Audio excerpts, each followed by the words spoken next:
If you don't have people acting with character, you can have great metrics and those won't matter. If you have people acting with character and a culture that values that, then you're going to have people acting beyond themselves. I think the Character First program is an excellent program. I think it involves the employees in what we're trying to do, which is to build a culture of community and family here. I think that Character First has been a real good venue for that. It's helped us to really clarify what we want to live by and a good way to communicate that to all our employees.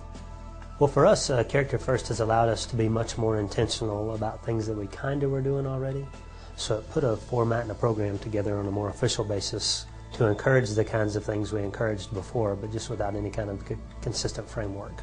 We're an old company reinventing ourselves. So when you reinvent a company, you really need to almost reinvent the culture.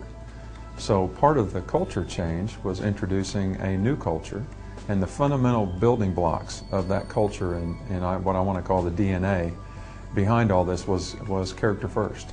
I think when we look at our lives and we look back over our lives and we think about the moments that really mattered and the people that mattered, it comes down to how those people made us feel and how we interacted with them.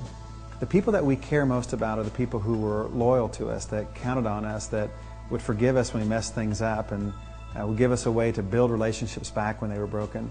And so when I look at how do you do that, that's character. And so if I'm looking at what happens in most places and most work environments, it's all about relationships. How do I work with somebody? How do I deal with a customer or a coworker or whatever it may be? And what I find is that if I don't have character, I don't really know how to address some of those challenges as they come up. And so the reason for character is because character allows relationships to grow, to thrive, and to heal when they've been broken. Well, character is probably one of the most important things in our lives because character determines how we make decisions. And so often we find ourselves in a position of looking at the circumstances around us, and the circumstances are conflicting. And they kind of lead us in one direction, but you make a decision based on the circumstances, and the next thing you know, you've made the wrong decision. Character does not mislead you in making decisions. Probably my favorite thing about it is I like seeing the people be recognized. You know, you get to know your coworkers a little bit better and get a chance to appreciate them a little bit more. So that's what I like about it. There's still definitely that feeling that, oh, somebody appreciates that. That's really neat. I think, too, that when you see other people being recognized for things, whatever it is that they're being recognized for, there's that that idea that people are paying attention to what people do, and that when they see good things happening, they're trying to reward that and point that out, and it's not unnoticed. I think that it makes everyone kind of strive a little bit harder. I got recognized in August for my anniversary. And it makes you feel good because you know they're watching you, then they thinking of you or how you doing your job and stuff. You know somebody's actually paying attention while you're working and while you work. I think everyone likes to be honored and respected. So first off, it shows the people that may be new in the door or may have been here a long time that Gouverneur Air Corporation values them and respects them, not only in what they contribute at work, but as an individual.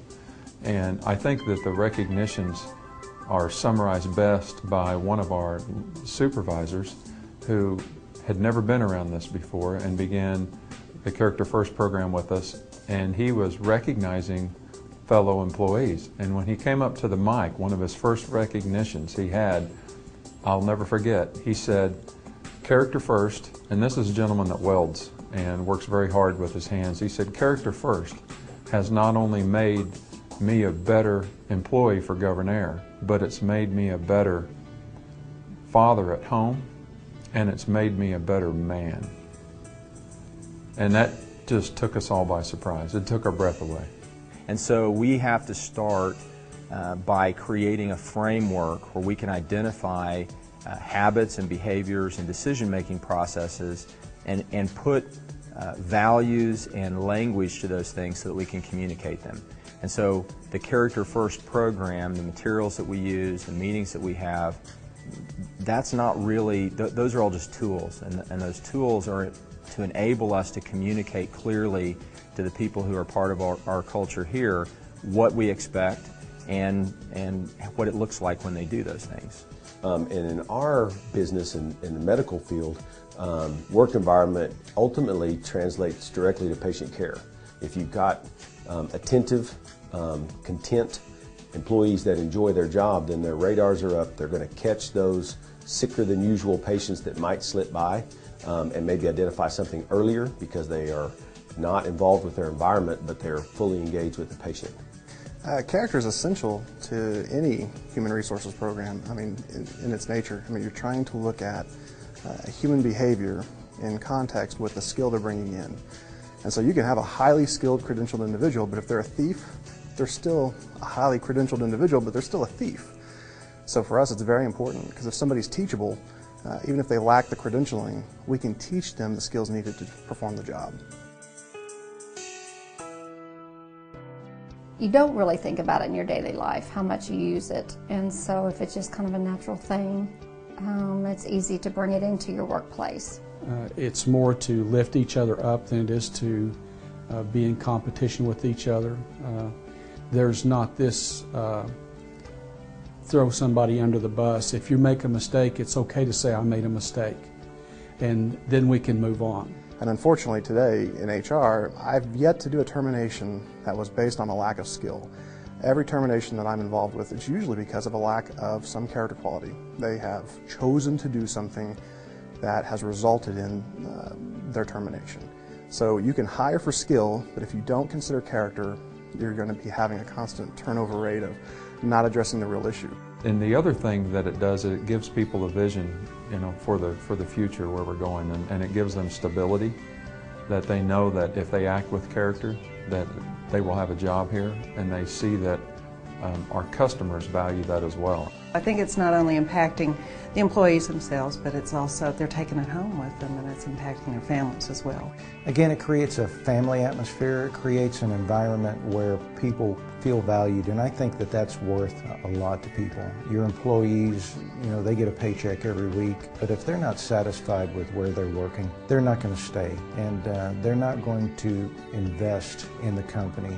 I don't think you implement character first because you're wanting to fix somebody. If you really are trying to help your employees, help them not just at work but in their personal lives as well, I think that's some of the things that Character First can do for you. It's probably not going to be an overnight transition, but over the course of months and years, as it integrates into your culture, I think you can see some neat things with it.